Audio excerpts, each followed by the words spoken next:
Can you be an atheist and a pagan? Maybe you can. Maybe you can't. Maybe pagans say no. Maybe atheists say yes. Well, let's talk about it. Alright, guys. And Will Tugama, are you well? It's your friend the Wren. We're going to talk today about just that. Atheists and pagans. Can they be the same thing? Different people say different things about that. So let's tie her back a bit. Grab a pipe as normal. And think about that for a second. Chances are, if you're watching this, you're pagan. And you're going, how could you be an atheist if you're a pagan? How could you profess a belief in nothing and still be considered pagan? How does that work? Now I'm leaving all personal beliefs of mine behind to explore this. So, let's look at the possibilities of what if. Where's the pipe? Hold on.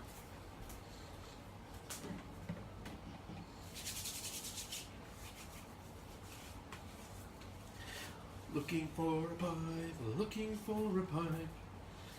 Something about Jesus and looking for a pipe.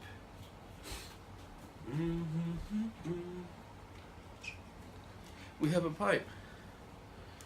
We have a pipe. And we have a nice Canadian. We have a lighter.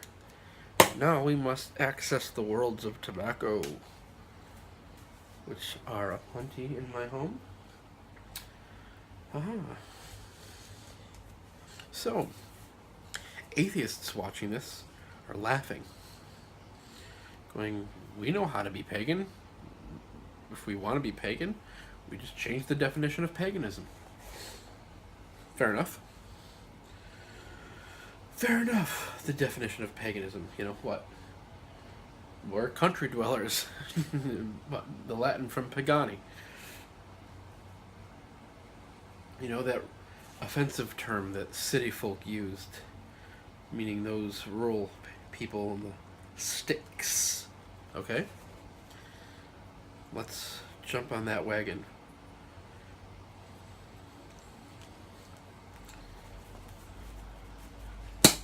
We're smoking something tonight called Berry Nice. It is very nice. And it really is, if you like aromatics. I'm in the mood for something fruity, and that's what we're going for. Let me kill a window real quick. Okay, one window. Down. Down. Alright.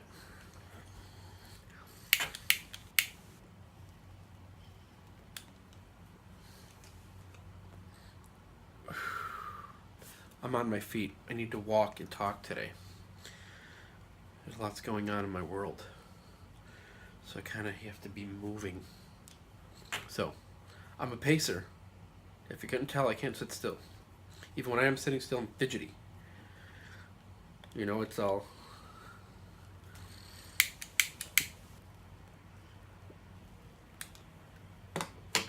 So what about this, guys?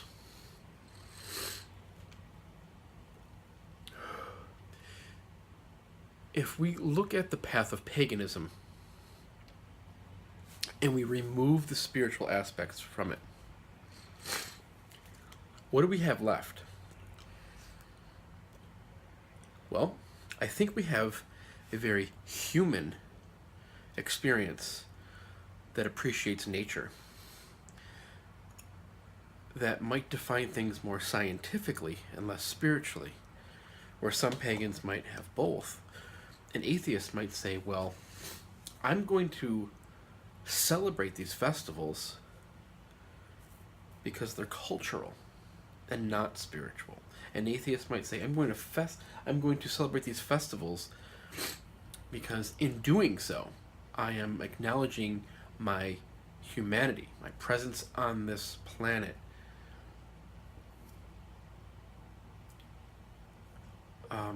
some sort of living in harmony with the seasons. That there's a lot of police out today. I know, guys. It's like, talk to a squirrel. Ice cream truck. So an atheist might come to it, their paganism, in a way where it's about the human experience for them. Celebrating these things, they can do so culturally.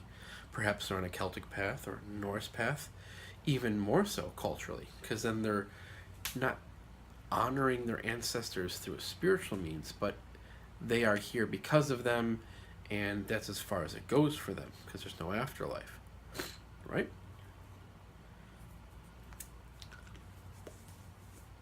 And in essence, they're honoring culture and traditions, but they're not doing so in a means of anything sacred that's spiritual. But what about the gods? Paganism often deals with gods. Well, what do you guys think?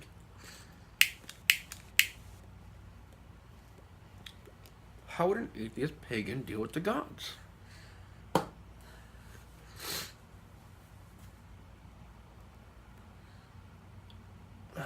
Well, a good way to look at it is maybe these atheist pagans approach the concept of deity in a way that's about the archetypes, perhaps, or just a scientific means of anthropomorphizing the human condition, or something via nature. Let me think of a goddess or a god. Try to run with that. Okay.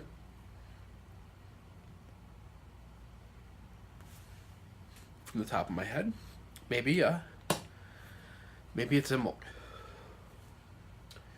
Maybe their path is Celtic, Gaelic pagan, and they're working with Bríd, Bríja, Bridget.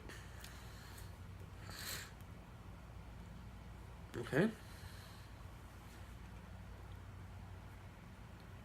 In doing so, in them honoring this goddess, they're doing so because that all of her aspects, the healer, the forge, the poet, the things happening within nature. The ewes are lactating, the snowdrops are coming up. In essence, winter is pregnant, swollen with spring. Spring is not here.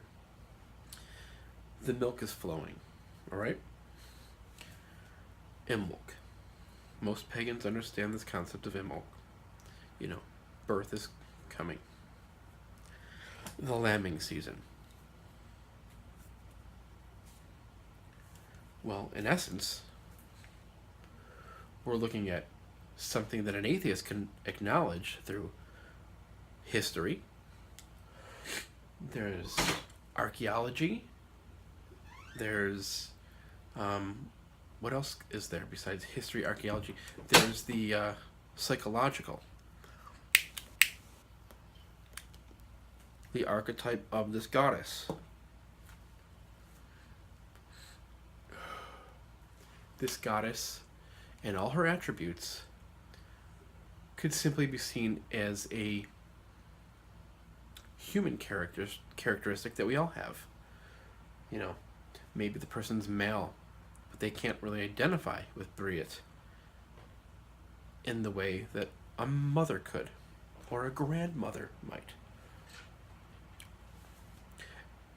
It doesn't have to be completely on the sex or the gender of the deity. The person might have a mother, a sister, a grandmother. The person might live on a farm and see these things for themselves. So an atheist pagan, from the cultural, from the historical, from the psychological, they can adapt these things, appreciate them, work with them by celebrating them in a humanistic way that's non-spiritual. Now, a lot of pagans seem to have a problem with an atheist slash pagan. I don't have any problems with it. I don't have any problems with it at all. What I do have a problem with, actually, let me make my fingers a little straighter on that.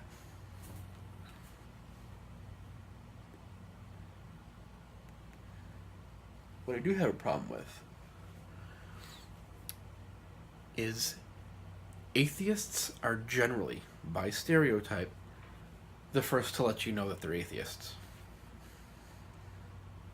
I'm an atheist. Have I told you that I'm an atheist? I don't care. I'm a feminist. I'm a non-smoker. I'm pro-life. Okay. We get it. You have an opinion. What's that about opinions? Yeah.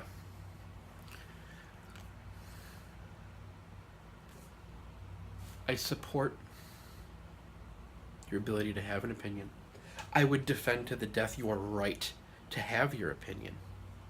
I would go to war, fight and die, so you have that opinion. But just because you have it doesn't mean everyone wants to hear about it. Or they don't want to hear about it all the time. Or that term some of us use, don't shove the dove. You know, if you're a Christian, you know, you don't just keep pushing it on people. So, if you're an atheist pagan, that's wonderful. That's great. I support it? Sure. Don't shove it down my throat.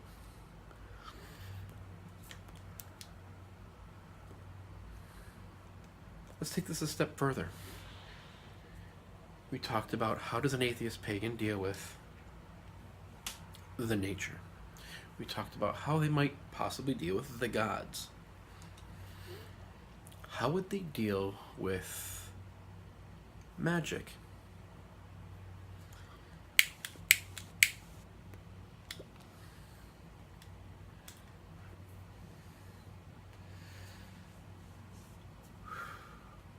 Most atheists that I know, which is not many, I'd probably say there's 3 or 4. Okay? We get along just fine. They're logical people. They're scientific people. The ones that I know are generally not argumentative.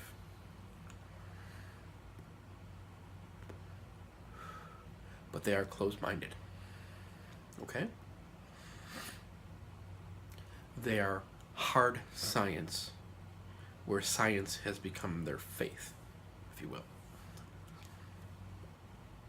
If there's no empirical evidence, it's down the toilet. Okay? That's who they are. And as long as I can respect that's who they are, and they can respect who I am, there's no troubles. So, an atheist pagan might look to magic as science. Science that we cannot explain yet.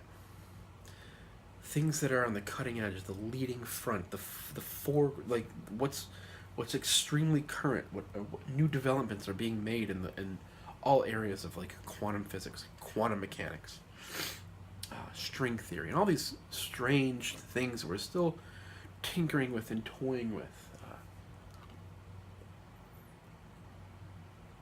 the multiverse. You know? There was a time not long ago in our history where science and magic were the same. Okay? It seems all too often, in my opinion, that pagans went, well, this is magic. And atheists went, this is science. Try to be here. Not there, and not there. Don't be inside the box. Okay? Allow yourself within your very hard sciences to explore dreams, to not limit the imagination. I think sometimes modern science says, we discovered this. And people that know, pagans that know history, go, those people in the Neolithic knew that. They just didn't write it down, and, you know, they just did this and this, and they called it that, but, you know, they knew that. Much has been lost. But what's lost is not always lost forever. Okay?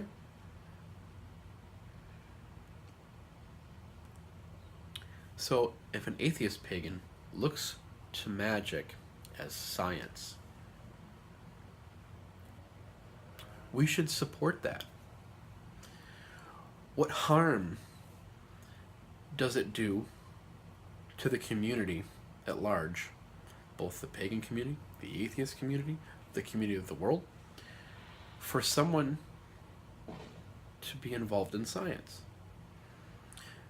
Maybe the atheist pagan is the one that discovers X, Y, or Z that helps us figure out A, B, and C from the Bronze Age or the Iron Age, you know?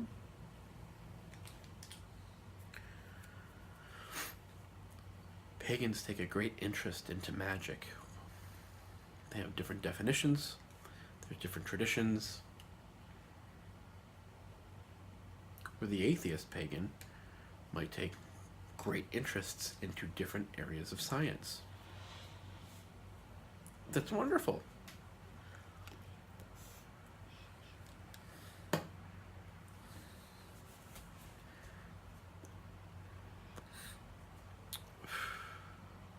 It might be the medical field. Maybe the pagan atheist was so inspired by some of the Gaelic stories about Gina Cat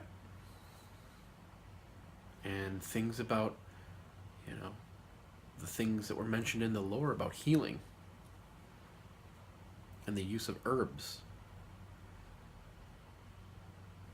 that they take that inspiration and use it creatively with an extreme focus in the medical field, and they become a doctor.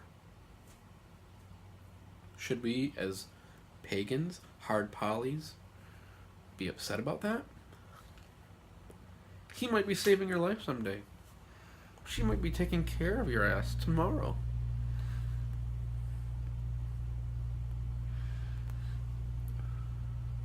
Don't get your panties in a bunch about other people's paths that are not your own. Unless, of course, they're speaking for your path, or your culture, or your tradition. You wouldn't want, let me rewind. For an example, let's suspend disbelief here and say that I am a native. Let's say that, like, you know, I'm a, well, I got a couple friends that are. Maybe I'm a Seneca. I mean, I'm not a native. I'm not Seneca. Beautiful people, beautiful culture. So let's say that I'm a native. Would I want somebody... I'm a native that's into my traditional roots, my language, and the customs of my people, okay? Would I want somebody from outside my culture defining that culture for me or to others? Would I want somebody outside my people, outside my culture,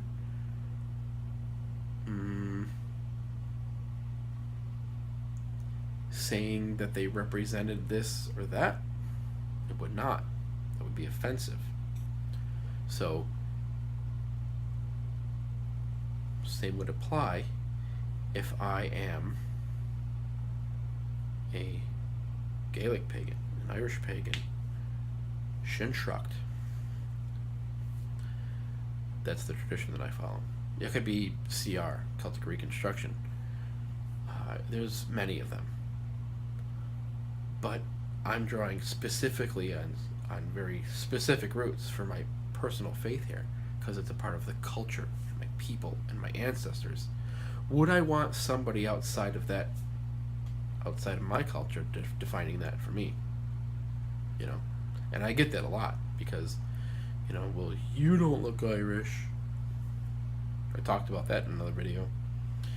I also get that a lot because you don't sound Irish. Okay? Oh, he's a Yank. How is he connected? I talked about that in that other video.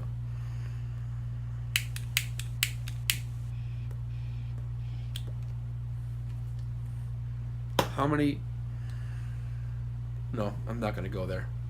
That'll start some sort of war. I don't need the drama. But I think you understand my point. You wouldn't want a pagan atheist, if we're going to keep calling... I don't really know how to define this, but you wouldn't want a pagan atheist putting their thumbprint or their stamp upon your path, if your path represents something cultural.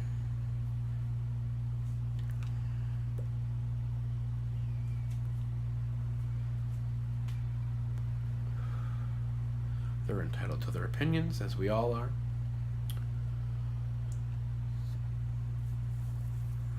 I'm hungry.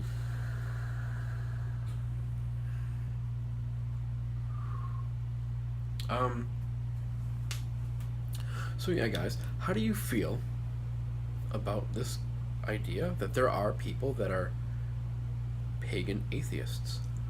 Let me know in the comment section down there. Does it bother you? Are you alright with it?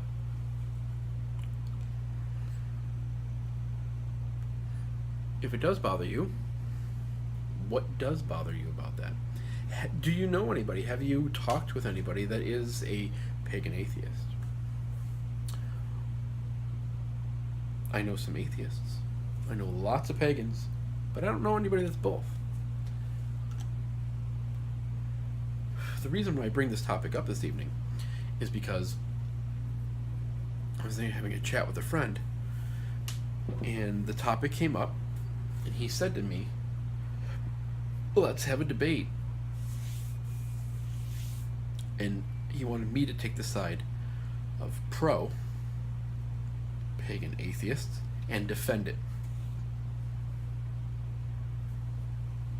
I don't really have an education in that. It's not my path, so I had to kind of wrap my head around that and see if I could argue on behalf of the atheists' point of view. And when I found myself just defending them more and more, I realized that there was really nothing wrong with their path. They're embracing their humanity. They're not doing anything selfish.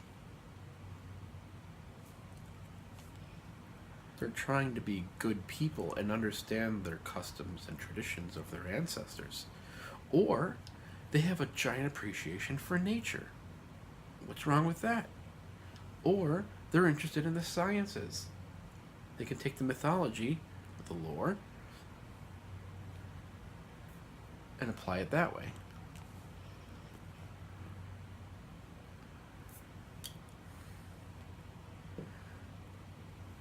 Think of Lu, the god. Lulamvada. Ildanuk. Samadanuk.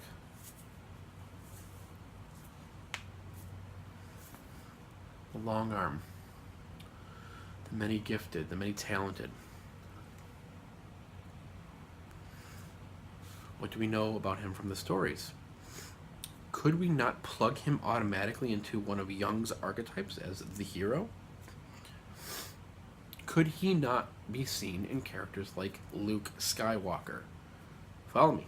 Luke Skywalker. Luke. What do we know about the name Luke? How far can we trace the name Luke back to? Can we say it's maybe Proto-Celtic? Maybe even earlier? Luke meaning, what is it, L-E-W-K perhaps? Meaning light? Skywalker? A connection to a deity of Shining One. Lu is a Shining One. Lu is not the sun. Lu is not fire. Lu is a Shining One. Luke Skywalker.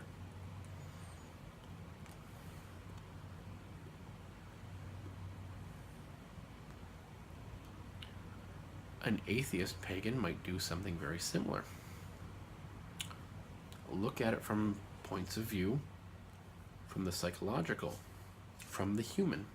What boy wouldn't want to grow up hearing amazing tales of these deities and aspire to live his life in a heroic, noble, courageous, honor-bound type of way?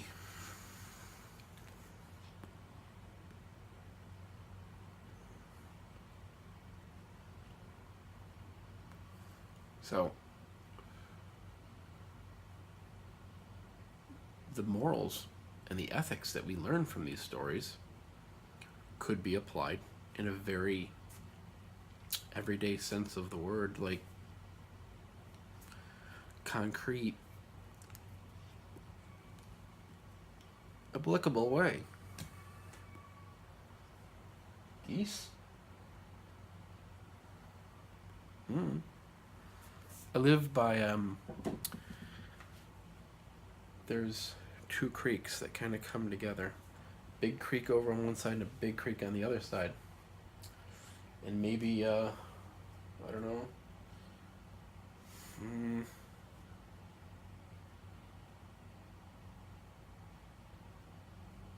quarter mile, about a quarter mile, about that, is where they come together. So it's often a hot spot of activity. I saw a bird that I didn't know what was the other day. There was a, it looked like a blue heron, but it was white. And I don't think blue herons are white. So what's something like that? Might be like an egret or an egret or something like that. I'm not quite sure. But I've never seen one around here before. It was just one of them. And there was a blue heron in the water with at the same time. I took it as a good sign. Water must be somewhat okay if they're eating out of it. Maybe they have no choice. I don't know. But if they're there, you know there's fish there. It's a good sign. So, could you guys argue the same point of view? Could you abandon your faith, your culture, step outside the box for a minute, and defend the pagan atheist? Hard to do. I mean, every fiber of my being says No, just that's. But not everybody has the same experiences that lead to their perceptions being the way they are. Really? Heck that.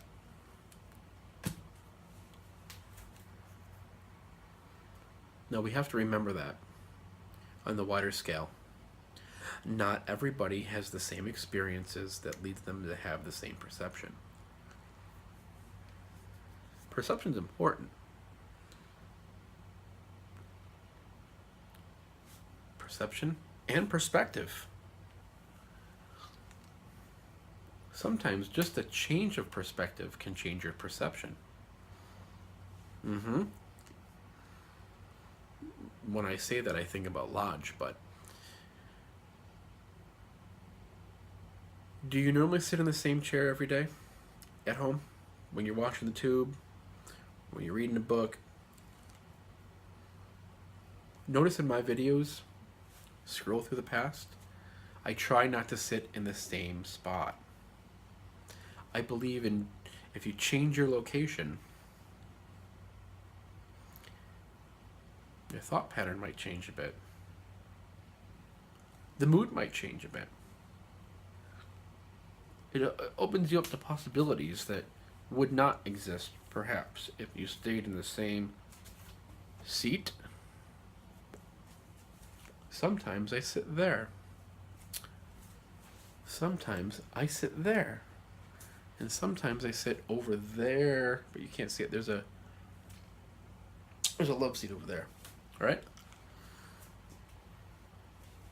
So I figured I'd put the camera at the bar. The bar is behind you guys right now. See back here, I can get a drink. No, right.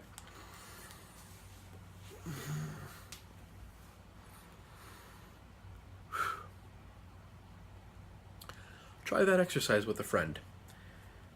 Grab a pagan buddy. And he's going to argue pro-pagan. And you're going to argue pro-pagan atheist.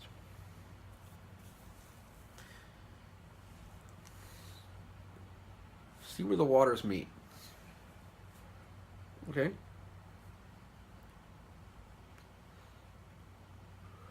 It makes for an interesting conversation. Grab a pint, get a cup of coffee, have some tea. Guys, there's lots more videos on the way. I'm going to be posting pretty infrequently. If you subscribe, you'll hit the notifications and you'll be updated. Do you have to do this? No. Do I care? Not really. But I'm here. I'm doing these things for you guys. I'm just here to share. So, there's maybe 13 to 16 more videos I got jotted down. If you guys got other ideas, please tell me, and I'll be happy to cover them. Somebody chimed in on a comment in one of the past videos, said, hey, you talked about the gods. Let's do a video. What about doing a video about this or that about the gods? Perhaps pagan prayer, or this or that, or things you might say. And that was a wonderful idea. I wrote it down. It's on the list. We're going to do it.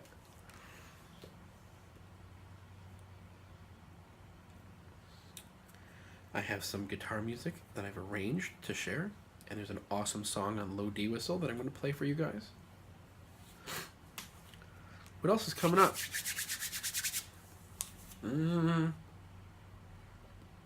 Hold on a second.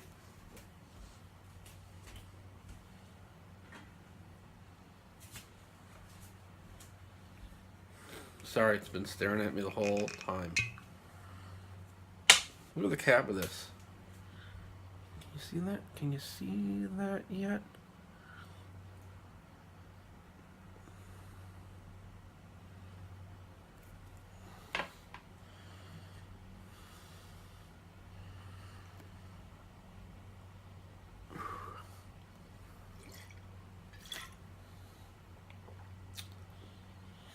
It's made from honey.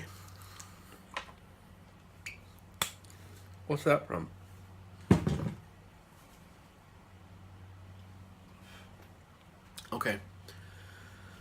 enough of the chittity chat. We're at 35 minutes. I think I said what I needed to say. Divination Part 2 and Part 3 are in the works. Still scribbling down some notes because I want it to be more organized than even this video was. This is important to me that the content that I deliver is at least understood. It's not always going to be the greatest. I beat around the bush. I'm sidetracked. I speak with the pipe in my mouth. You're like, what did he say? Let me rewind that.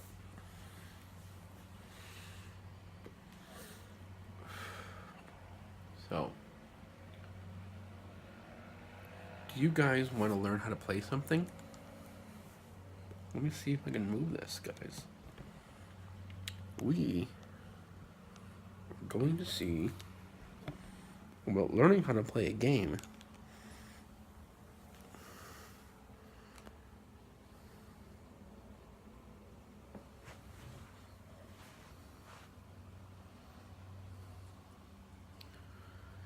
And we are going to learn how to play this.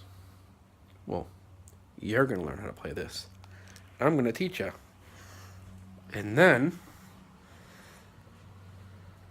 you can either make your own board, play with your kids, your family, your friends.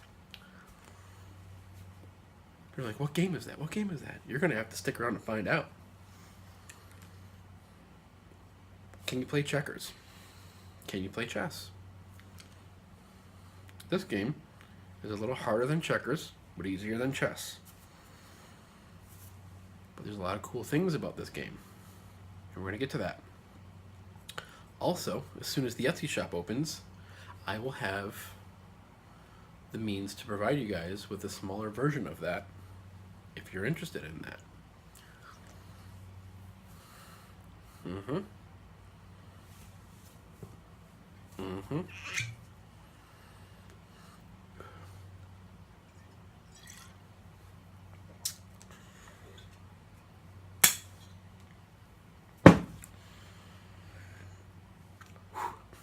So, as always, guys, be excellent to each other.